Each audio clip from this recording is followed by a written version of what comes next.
My name is Olatunji Shotimiri. I'm a performing artist and, television radio presenter and a university lecturer, Unilag. Keep watching SOUQ News. Hello everyone, my name is Kenny Black, Africa's finest music comedian, and you're watching SOUQ News. If you're not watching SOUQ News, I pity you, but keep watching SOUQ News. Hello everyone, my name is Timmy Dakolo, and you're watching SOUQ News. Stay tuned. Hi, my name is Wisdom Oluwaseun Okoko, co-founder Orbit Africa Properties. I'm live at SOUQ News. Guys, keep watching SOUQ News for everything that concerns business, economy, politics, news. SOUQ News is your station.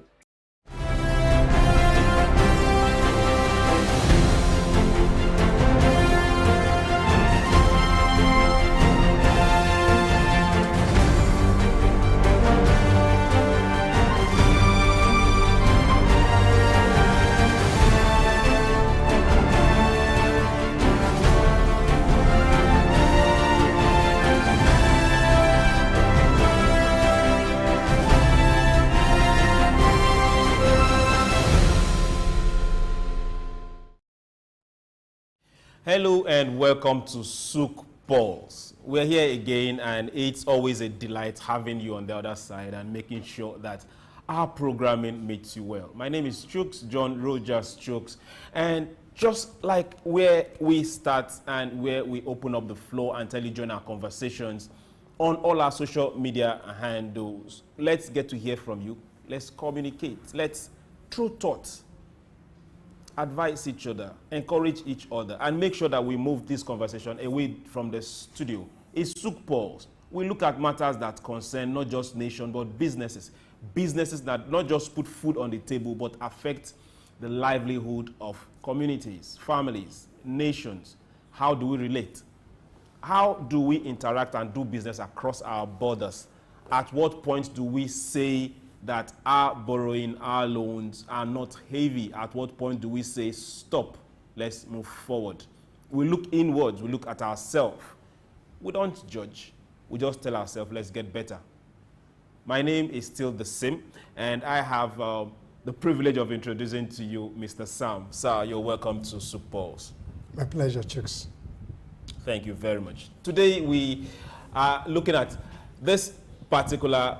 It's not just a topic. It's most times what we discuss here are things that affect us directly, not indirectly, not things you hear on the news or things you talk about, things that directly affect us. And we ask questions. We look at nations. We look at ourselves and say, how can we make it better? How can we move forward from this? Today we are looking at human capital development in Africa and outside Africa. And this is the most important part for Africa. We're looking at those that are being trained here, those that are being trained outside. How are they affecting not just the workforce of where they are, but the workforce of Africa? How are they taking us forward? We'll take a break and SOUQ Pulse will be right back. Don't go anywhere.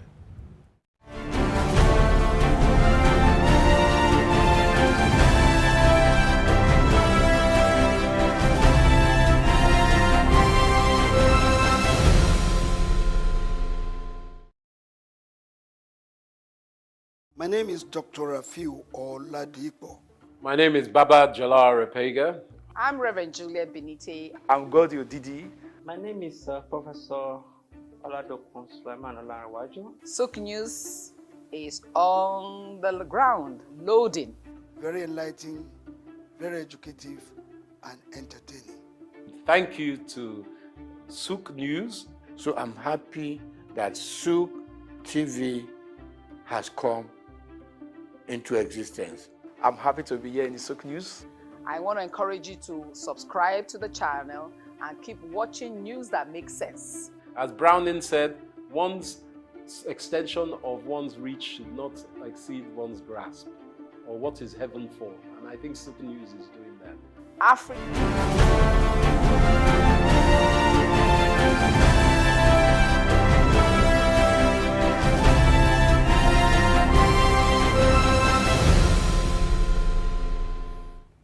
Yes, welcome back to SOUQ Pulse. We're looking at human capital development, both in Africa, outside Africa, and we're asking this serious question for Africa. So, sir, let me start with you.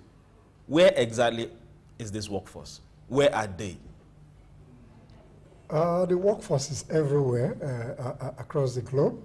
So before we go into the deep conversation, it's always better to put things into perspective. So when you talk about human capital, you're just talking about the totality of knowledge, attributes or abilities, and skill sets that the workforce or human being possesses. So that human capital from time to time is either imported or exported, depending on who requires the knowledge, the ability, and the skill set. So within Africa and outside Africa. So that kind of human capital is a bit fluid, depending on the expertise and the skill set that those who are holding those knowledge and skill sets do have to offer, particularly in trying to provide solution in the workplace, or expert knowledge that deals with other human issues and challenges. So they are within Africa, they are outside Africa, so depending on who is requiring what skill set, what knowledge, what human capacity, and to what extent do you invest in developing those human capacities. So maybe as we progress, we're able to dwell on specific issues in this discourse. Okay, thank you very much. Now let's look at it from this angle. Then now is more of productivity. Who has the skill fills a particular place, fills a particular position, and the workforce is being oiled and things are moving. Now let's now look at it, Asia, Europe, Africa, Middle East. We see a high number of migration of trained people. Before we now start talking about acquired special skill. Trained people, either from Africa, moving towards Middle East, Asia, majorly Europe, the West. We also see a number of skilled Africans doing that same movement. Before we ask why they are moving or why they are not moving. Now, on this side of the divide, remember we're looking at human capital development for Africa. We, starting with the health sector, we have a shortage in this particular sector. We look at the oil and gas, that is one of our mainstay. We have a whole lot of expatriates, and we've had these industries for a very long time. Some other industries. But we know that on the other side of the divide, across the ocean, we have Africans filling up these spaces. At what point should we start looking at Africans working in Africa? Okay, thank you very much indeed, Chuks. Number one, let's underscore that labor migration or labor mobility is fluid. Therefore, people can move from one point to the other in search of the job that suits their knowledge, key competencies, and other skill sets. So that's on the one hand. Two, some particular skill sets are required for specific industry. So if you talk about labor migration, you see a lot of people, particularly doctors and nurses, moving from Africa, particularly Nigeria, to Europe to fill those spaces. On the other hand, when you talk about technical skills, in terms of science, technology, engineering, and possibly mathematics, you see more people coming to this world to provide those technical services. So, by and large, labor migration and the challenge for skills will continue to be in demand, depending on supply and the demand side. So a basic element of economics shows that where there is a better need for those skill sets, when the demand is higher, people will migrate to those areas. Those particular areas. Okay. And the particular skills that are peculiar to specific industry, to specific sector, and to specific country, and that migration will continue to be part of the human existence. Okay, good. Let's twist this a bit. Countries like Brazil, I will use this particular term because that is what it is, even if we're looking at human beings. Brazil exports skilled footballers and is part of an intentional government plan, and they get paid for it. They get revenue. Even if it goes through private hands, government still gets something. Some other nations in Asia trained people to work in the hospitable industry, be it tourism, be it hotels, be it around this particular industry. This is government focused. Now, can we see a situation where Africa, since we are already moving out en masse, people within the medical field, can we see a situation where we become intentional about it and say, okay, good, we provide under the best medical doctors, best nurses, best lab technicians on this side. Let's now open it to us. Okay, we train this set, and on our side, we move them as export, knowing directly that this is our own export, and the government also being able to make something out of it. Whether directly or indirectly, there's a supply of medical personnel from Africa to the West in particular, even indeed Nigeria. So whether the government ends directly or indirectly, there's what you call diaspora remittances. The diaspora remittance is going to the family? No, diaspora remittances are kind of income that flow from the work of people that are domiciled elsewhere. I agree. Whether they come into... They are not giving it to government. Hold on. He comes in and government has a way, they still make money because banks that make those inflows, people go through the banking system, there are certain elements of taxation that the government still gets. So that's why I use the word directly or indirectly. So the other question is, if you want to use the Brazil model, where they export football yes, as a deliberate policy. Yes. So that is what is described as part of the contract. Comparative advantage. So if Brazil feels that sport, or football in particular, they have a comparative advantage and they want to take advantage of that kind of industry, and they are exporting footballers to other places, and those who even manage them as agents find a way of paying some agency fee to government. That's on the one hand. Then even in Nigeria as well, there are equally agencies that deal with examinations, certification processes and all that, where people migrate even to the UK to go and provide services in the UK health services. Okay, now so can we point this out? A lot of those agencies are still not Nigerian, they are not African agencies.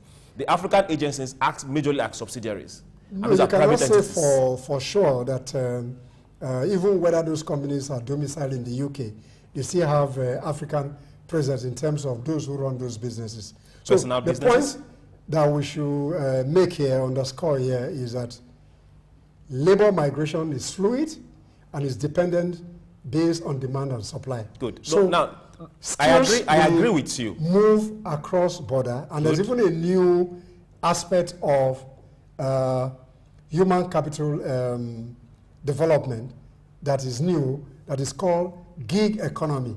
People have specialized skills, but they are within their geographical boundary, and they are providing services to some other countries within where they are, and foreign exchange. Before we get to the gig economy, let's now talk of the person that physically moves. Before we get to that particular, that's a full discussion in its own. Let's talk of those that physically move. We have seen this migration. I'm not just looking at migration, people migrating because of poverty, or people migrating because of conflict. We are looking at people migrating because, one, they are skilled, trained, and where you are heading to, they are waiting for you. You are living here, somebody is waiting for you on this other side.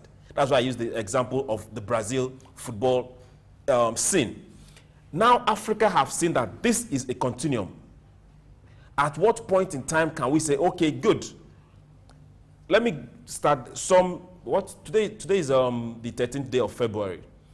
The last week of January to the first week of February, there was a memo that was released in Abuja by the Nursing Council and those that were in charge. And it was mandating every Nigerian nurse that needs to renew their Nursing Council certificate, that they must have served within their locality or within Nigeria for at least 2 years before they can be allowed to travel or leave the country. Why? Because they are trying to make sure that they have the hands here. Now, why can't we look at it from this other side? If oil can bring us money, if granite and agri can bring us money, why can't our skilled labor directly bring us money? Our skill sets are bringing money to us. Not the remittance. No, if I'm remitting money, I'm remitting money to my let's say to my aged parent or to my younger ones. I am not remitting money to... But they come into your systems and they become part of the money that reflects the economy. Yes, and is the president cannot budget with the money I remitted. But it's a source of revenue to the country, and there are some form of taxation that you get when those money comes in. What percentage of taxation? Chuks, the point here is that there are skill gaps elsewhere. I agree. People need to fill those skill gaps. Yes. So the challenge for me from this conversation is that if the government, after training medical doctors in particular, and pharmacists and nurses, and they are not able to pay them adequately, okay, and somebody is paying them better, okay, naturally, we are looking at some other reasons why they leave. No.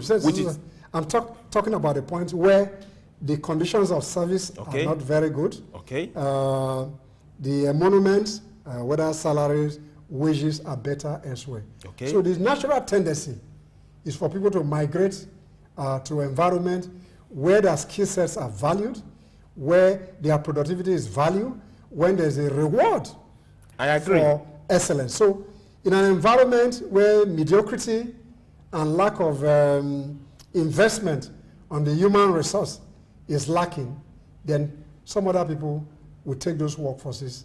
Good. And that skill gap will continue to exist. So what the government should do, particularly African government, is that they should find a way to improve on the working conditions of these doctors, find a way to upscale the payments vis-a-vis where they go abroad for greener pasture.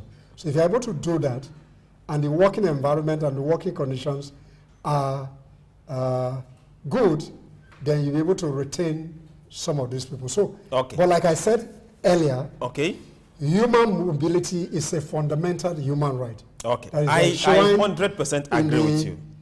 Universal human right of 1948. So people are free, just like normal migration. You can't stop people from moving. Because the same way we are moving, Asians are coming here to invest, even in your own economy, that you don't even believe in. Hold on. Now let's stay on this particular track where we are heading to.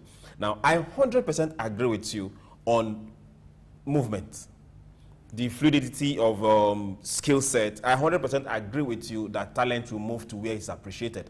I 100% agree with you. Now I'm looking at it from an African perspective. Now we have seen that this movement cannot stop. Now we have also seen, because it's always, let's look at the reality on ground. As we speak right now, let me take for example, Nigeria cannot match the payment of a doctor in the UK. That is a dream. Are we going to get there? We don't know. But as we speak right now, no. Nigeria cannot match the payment of a doctor in Canada or the US, or the equipment they have at their disposal to work. But we know of a certain that we are training a lot of these people with this skill set, and they are good. Not just in quote, directly using the word, they are good. And when they leave these shores, they are not just good, they are best of the best. Now, how can they profit Africa? That's why we added on the topic for Africa. Now, let's also now look at it from this other perspective. Year in, year out, states within Africa, agencies within Africa, countries within Africa sponsor students, individuals, to go outside Africa and study with the intention of leaving Africa, going to the West, acquire the skill, come back here, replicate and work and make your own environment better. But statistics have shown that 90% of those that go on this sponsorship, full sponsorship, not like you woke up and applied. No, they advertise, come, we'll send you, you come back. 90% do not return. Let's take this particular conversation elsewhere. China did this particular kind of for over 20 years. And a lot of their citizens were sent to the US, to Australia, to Canada. They still do that till tomorrow. And a lot of them, before they even leave, they know where they are coming back to, what they are coming to return to, and what they are coming to do. Where can we draw the line if this sponsorship is not working for us? Where can we draw the line and say, government, keep your money, let's look for somewhere else to put it? I think to a very large extent, you have answered the question that you just posed. Number one, when you look at China, China had a deliberate policy where they send some of their best from the country for knowledge transfer purposes. So there's a policy where you go out, you go and study a particular field, then the jobs are waiting for you already. So that's a deliberate government policy. You go, and so with a view to transferring knowledge back to China for its own developmental effort. Here, people go out to go and study with certain specialized knowledge. After the studies, they absorb elsewhere. But then, they don't come back to the sending country, if you permit me to use that word. So the challenge here is that African government must equally have a deliberate policy of sending people to go and acquire knowledge and skill set for specific industry. When they come back, those industries should be available to absorb the skills, and they should equally pay competitive salaries and wages, which their peers are exposed to elsewhere. Those kind of challenges, then this kind of discussion might be difficult to underscore. On the other hand, India in ICT have equally exported their skill set in STEM education to other places. In the 60s, India has a specific policy of creating science education that was top or best in class, with a view to see how this knowledge that they have can be exported. Is it working for them now? No, it works for them because... No, not it work. Is it working for them now? No, it's working for them. So why is Africans... why is it not working for us? No, the point here is that if you put a policy document in place, you must sustain that policy as well. Then you must create an opportunity for those who are going, and once they return, the industry is waiting for them. I recall that I know somebody that got a scholarship to study safety engineering in Aberdeen about 10 years ago. The young lady made a 2-1 from the University of Ibadan, and he got in a federal government scholarship. But as soon as she's finishing master thesis in electrical with safety option, the university already has a place for her. So we made that investment in terms of scholarship to this particular young lady that will have benefited that industry.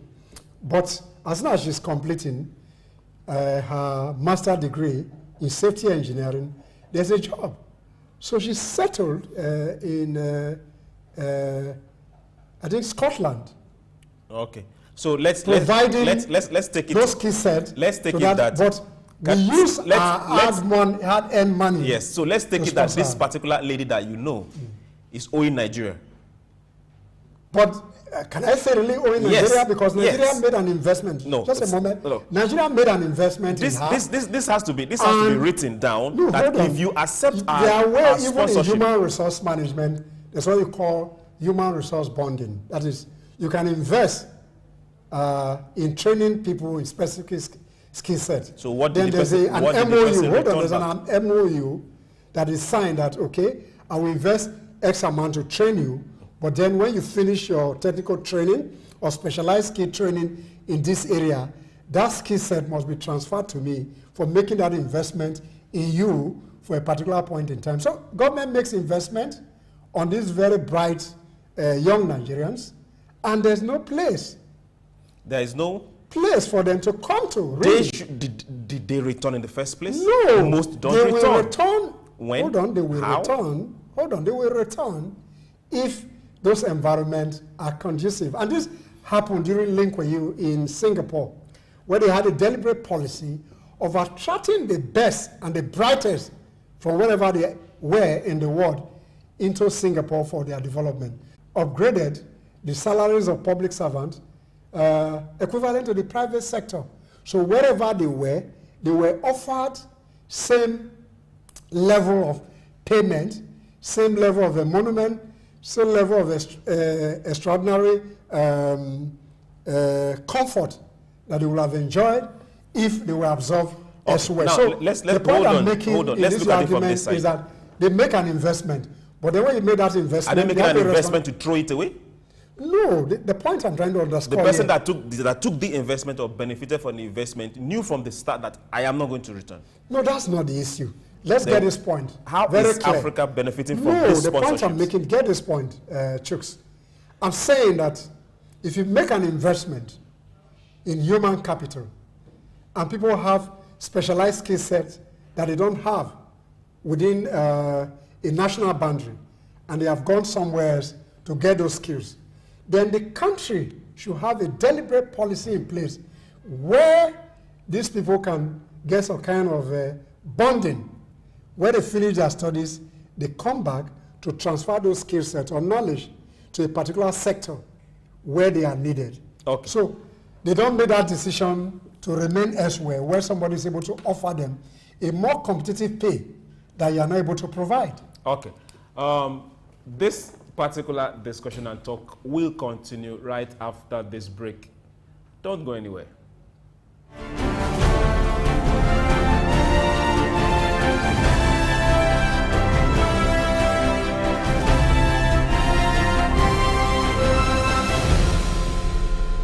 Lateef Jakande. Born Lateef Kayode Jakande in the Ekbetedo area of Lagos Island, Lagos State, on July 1929. He studied at the Lagos Public School at Enowa, Lagos Island, then at Bonham Memorial Methodist School, Port Harcourt, King's College, enrolled at Ilesha Grammar School, where he edited a literary paper called The Quarterly Mirror. Jakande began a career in journalism in 1949 with a daily service and joined the Nigerian Tribune in 1953. The owner, Chief Obafemi Awolowo, appointed Jakande editor-in-chief of the Tribune in 1956. Jakande established John West Publications in 1975 after leaving Tribune and began to publish the Lagos News. He served as the first president of the Newspaper Proprietors Association of Nigeria, NPAN. Jakande ran for election as executive governor of Lagos State in 1979 on the Unity Party of Nigeria platform. His administration was effective and open and implemented the cardinal policies of his party. He introduced housing and educational programs targeting the poor, building new neighborhood primary and secondary schools, and providing free primary and secondary education. He gave poor people's children education, and many of them are now very prominent in the society today. Jakande established the Lagos State University and constructed over 30,000 housing units. After the military takeover in 1983, Jakande was charged. He died in Lagos on February 11, 2021. Lateef Jakande was the first civilian governor of Lagos State. Lateef Kayode Jakande, SOUQ Enlightenment.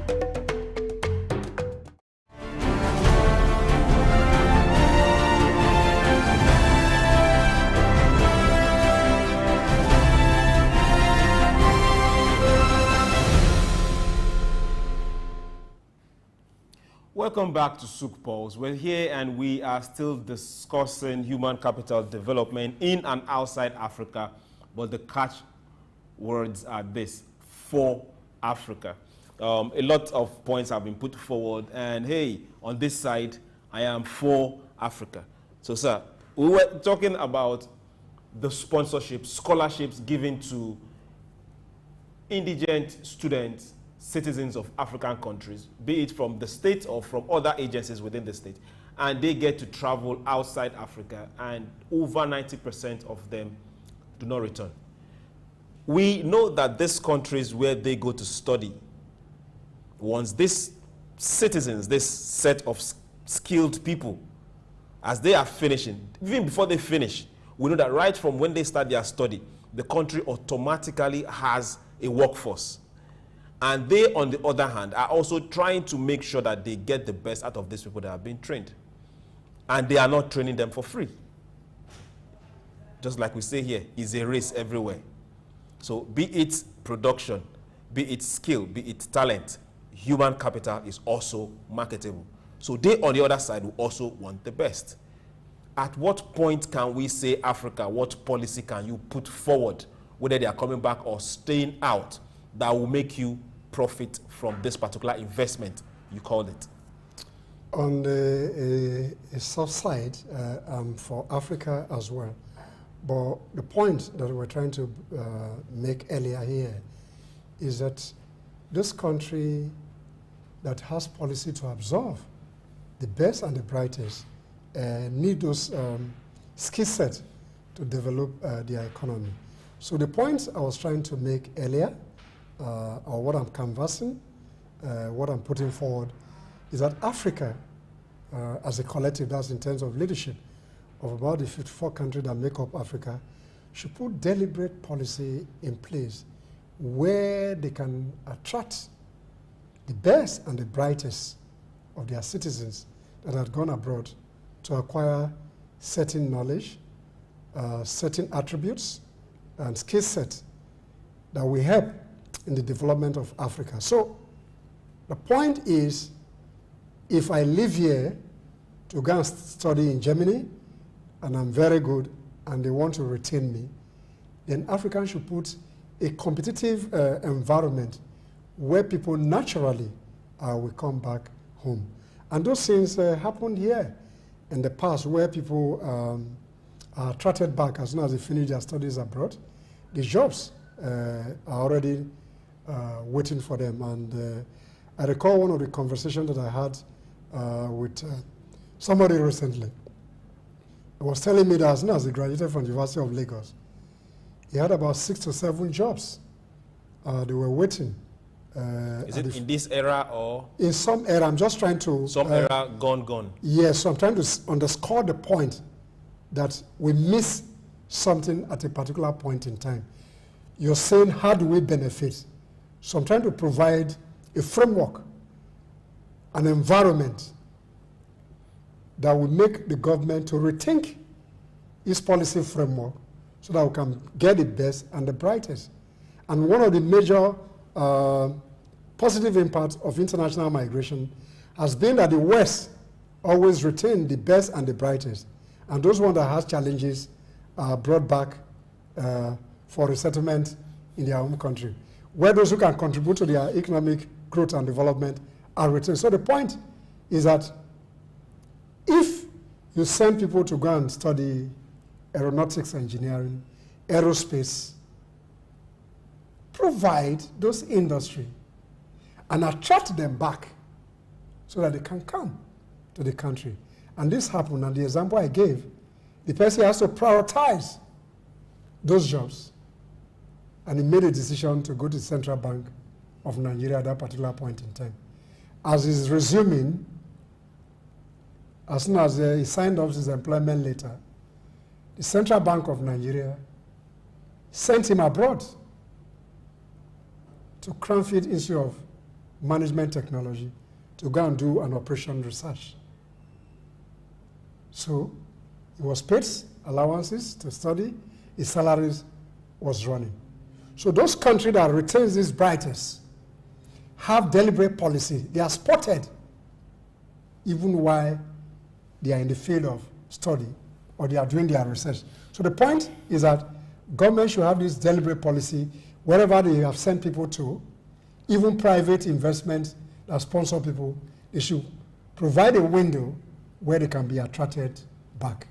And that work environment must be conducive for them to wanting to come back to Africa. Okay, thank you. Now, a lot of you will be wondering and asking, why are we talking about this? Now, mind you, we are not looking at migration. Let's have that at the back of our minds. We are not looking at people living because of poverty or because of the situation of the country, be it conflict or be it whatever. We are looking at our ability to be able to have skilled workforce here. Now, let's coin this. This is very argumentative. They say when you take the good thing out of a particular circle and keep taking a lot of the good things out of a particular circle, at a point in time, the percentage of what is left is going to be more of the bad things. Now, we are not looking at that for Africa. Irrespective of the fact that a lot of skilled workers in every field, there is none that is left right now, have been leaving this particular side of the divide. Let's go to banking. Some years back, we had young, vibrant bankers. Then technology came into banking. Then we had exchanges. We were no longer clearing check in 3 days. You were no longer transferring money in 4 or 5 minutes or half a day. All that was working before a whole lot of issues started happening. Nigeria, for example, at a point in time, some banks had to cry that our core workers have left. How can, not just Nigeria now, you've said something about being able to attract the best. How can Africa solve Africa problems with Africans? Given this example, a lot of tech that was being used in banking as of then, let me not say it now, which is tilting towards that, came from India. A lot of their banking infrastructure when it comes to tech is from that particular place. Their backup service is still from that particular place. So when you end up sending your bankers to India, send your recruits, you employ and you send to India to go and train. How can we say, let's get this skill here? If we can't buy it, we steal it. No, the point is very simple. Why you mentioned earlier that we're not talking about migration here, we're talking about labor migration or labor mobility. Those who have the capacity to pay for the best and the brightest will continue to get them. And there's no nation on the surface of the earth where you attract the very best away to a point that you don't even have other best. There are people that have made decisions, as it were, that they will not move elsewhere. So we still have core professionals who are even coming back home to render services in spite of those challenging environments. So I needed to put that on the table. We had a crisis in the banking sector. No, I'm coming to the bank. I'm just making this general statement before I come specifically to the bank. Okay. Same things that happen in the medical field is that you have a financial service sector that is driven by high level of ICT. And to a very large extent, you don't really make the initial investment in training those people. Then you assess those skill sets to a particular country. And when you sign a kind of an MOU or agreement or contract with these people, they tell you, yes, though these are technical skills, when you have a major problem, you can fly me in to resolve them. But the technical expertise and the network to drive your process, because you have a weak infrastructure within your country, then you continue to assess. So who at every point in time is telling us that we have the weak infrastructure? No, the weak infrastructure is there because you have not made investment. Not somebody is telling you. These are private organizations. Yeah, these are realities of the environment. Are we saying a bank in Nigeria cannot operate its own server? No, we're not even talking about that. The infrastructure beyond the server. Now, are we saying 4 banks in Nigeria cannot come together and have its own ICT app to operate its own banking or its own SWIFT or its own switch? Do you have the technical competence and skill that is to the level? We have had this investments. The industry has been there for and over 30 years. No, but it's not only Nigeria. For 30 years. It's not only Nigeria that are sourced these ICT skills to India, not only Nigeria, not only Africa, across the globe. So people are working from various, and I mentioned can we look at in the conversation I talked about gig economy, where people provide technical skills for specific countries without living, and they earn their money in dollars. More than 50% of young men that were trained in India. It's sad, but I will say it. A lot of banks, I won't mention their names, almost 90% of them were taking young men and sending them to India for training.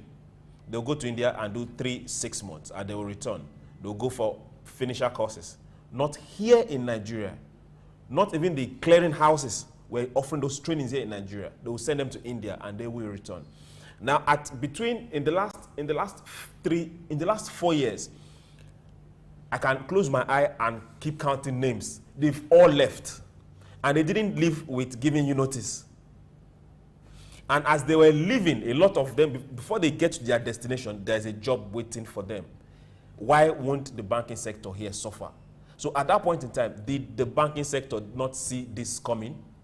All right. I think the point is that we have been on this trajectory. And if we want to underscore banking in specific terms, it's the same thing that happened to the health sector that equally happened. So the point is that just a moment. The health sector is government, government hospitals. A lot of them. Not necessarily government hospital. People leave private hospitals. Not as much as they leave government hospitals. No, let me just land on this point. This point has to be made. When the banks were investing in terms of IT, upskilling or reskilling skills, and sending their workforce to India, what did their human resource department? That's what we call talent management. What kind of talent pipeline management that were put in place by the bank with a view to retaining talents? To what extent were able to make offers that bond them to the deliverables and to their technical skill competence that the bank require over a period of 10, 20 years. So these people left because they were exposed to other people that were involved in developing. We are not looking at why they left. No, the point is, you say they can't be retained. No, we are not looking at why they left. Now, the argument is this. Why can't these banks come together and have their own training institutes here? They have their... Why can't that transfer of knowledge, that skill, be done here? Yes, we have some people that have acquired some levels of those knowledge. But then when you talk about knowledge transfer, sometimes it's lip service they pay. So those who design those software that the bank use, they have some trade secrets. Yes. That is why. No, just a moment. That is original. You need to understand our fundamentals. If you don't understand our fundamental, then it will be difficult to deal or provide a solution to try to reverse the trend. So you say, why don't the bank invest? The bank have made investment in human capital. In human capital, in technical skill sets. There are combinations of banks that support certain software that are unique to their own application. But then, to what extent do you sustain that technical skill competence beyond what is acquired from the person who originally developed that concept? So in terms of knowledge, there's an extent to which... The question should have now been, why can't we develop our own? Good. That's the point I was trying to make earlier. And that's what I've been trying to canvass here since we started this conversation. So if you want to do technical skill transfer, once you make those investments, then you must allow for homegrown technology. They may not be the best at the particular point of adoption. Then over time, if you use the Japanese model that brought them to where they are today, on the concept of continuous improvement, then some of those challenges that we face as Africa, then we overcome them over a period of time. So in the 70s and the 80s, some of the products that were coming from Japan were classified as substandard products. Inferior. Inferior. I didn't want to use that derogatory concept. We say concept, the way the West put it, because I'm very conscious of international conspiracy. Oh. So, theory. So, the point I'm making is that we have what it takes to grow any sector. But then, how do we sustain those investments in human capital development? To what extent do we create pipeline for talent management, talent retention? To what extent do you even provide some of these clients?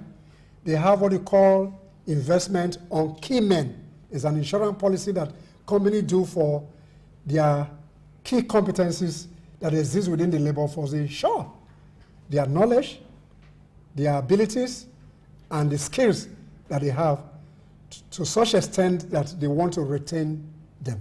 So the point I'm making, government must put a deliberate policy, even when you talk about local content development. To what extent have you been able to sustain that local content? It exists in documentation, but in terms of practice, whether you're talking about oil and gas, whether you're talking about banking, whether you're talking about health. So, until we're able to have a holistic view of the regulatory framework, policy regime, on how we can sustain our talent, and we must put policy in place where we can bond our talent and we encourage them, and we must provide the enabling environment in terms of practice, in terms of resourcing, in terms of retraining, so that you're able to keep those talents. So if you don't keep your talent, there's what you call attrition in human capital management. They will move elsewhere where their talent is valued, where they are well-resourced, and where there are monuments and all kinds of other services beyond the pay structure will make those countries or organizations to retain them. Okay. So to underscore this point finally, no government can stop labor mobility. The best and the brightest will continue to go to where their value, where the opportunities exist. Okay. I want to say thank you very much. But you will agree with me that a lot of African countries, their currencies are suffering. Nigeria, our currency is suffering. In the last 4-5 months, we've depreciated by over 50%. Some will say 100%. If we were exchanging the dollar for 700 some months back and it's 1,005 right now, that's a full circle. Now, if I'm earning, let's say 100 naira and 7 months ago, now that salary is worth just 50 naira. So we still can't compare it with what is obtainable outside this place. That now gives room for what you talked about, ability to develop local content. Those particular skills that we have to go outside to acquire, can we find a way of domiciling and making it original here, where the more people get it, so who wants to live can live? No, you can always acquire skill anywhere. So the deployment of the skill set that you have acquired elsewhere and use them for your local development or economic growth is a challenge. So we must put things in place that sustain the retention of human capital. Okay. Now, let's say thank you very much for being there. Africa, we count in billions, which means we have people that can fill every position if we set our minds to it and go out, not just acquire those skills, but those specialized skills, we acquire it. There's a part that we didn't get to dwell on, and that was the gig economy. We just left that because some other day we'll get to sit and talk about that. But hey, here it is. Government across board, leaders of industry across board. The most important part of every organization, every nation, is the human being. If this head is empty, it doesn't matter the level where you are or what they call you. Your country and your nation is empty. So the numbers in this head matter more than the numbers. Get skilled up. Let's get the work done wherever we are. And remember, for you to have gone out of this country, we still count on you, and we believe in you. One way or the other, pass the knowledge across. Even if the dollar is important, still pass that across. We on SOUQ PULSE say thank you very much. Sir, thank you very much for being part of the program today. Thank you for having me. SOUQ PULSE will be back tomorrow. And remember, join the conversation and let's interact. Thank you and have a beautiful day.